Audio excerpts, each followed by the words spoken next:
Hey everybody, Mary Farias here on day 100 of 5 minutes is better than nothing, a personal development. We are studying my book, How to Study Napoleon Hill's Think and Grow Rich, chapter 7, Organized Planning. And this is page 152. I'm going to read all of the major attributes of leadership according to Napoleon Hill. The following are important factors of leadership. 1. Unwavering courage based upon knowledge of self and of one's occupation. No follower wishes to be dominated by a leader who lacks self-confidence and courage. No intelligent follower will be dominated by such a leader very long. 2. Self-control. The man who cannot control himself can never control others. Self-control sets a mighty example for one's followers, which the more keen intelligent will emulate. 3. A keen sense of justice.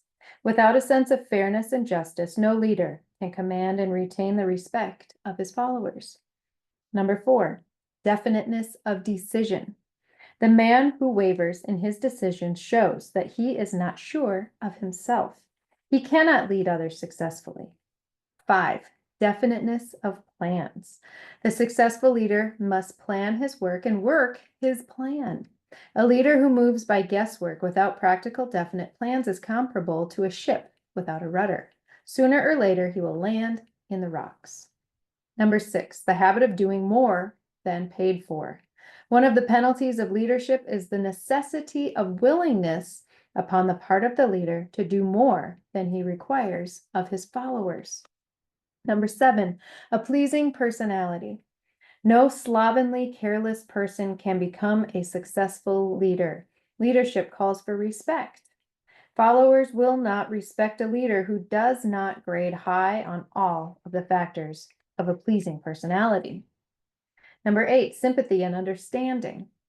The successful leader must be in sympathy with his followers. Moreover, he must understand them and their problems. Number 9, mastery of detail. Successful leadership calls for mastery of details of the leader's position. Number 10, willingness to assume full responsibility. The successful leader must be willing to assume responsibility for the mistakes and the shortcomings of his followers. If he tries to shift this responsibility, he will not remain the leader. If one of his followers makes a mistake and shows himself incompetent, the leader must consider that it is he who failed. Number 11, cooperation.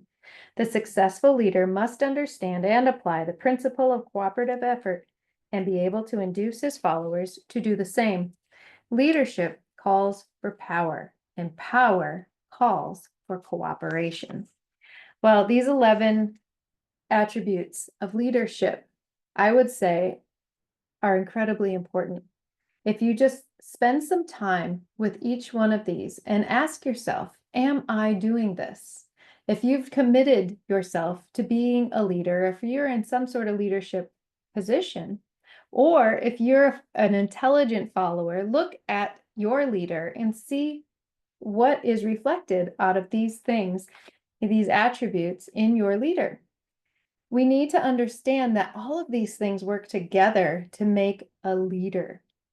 We have to understand the unwavering courage, the self-control, sense of justice, definiteness of decision and plans, the habit of doing more than what you're paid for, a pleasing personality, sympathy and understanding, mastery of detail, willingness to assume full responsibility, and cooperation.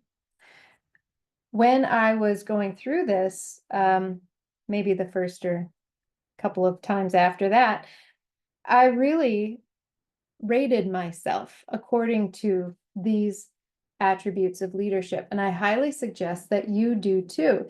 It's important for us to check in with ourselves once in a while and see, how are we doing? Am I doing all that I can to be a good leader?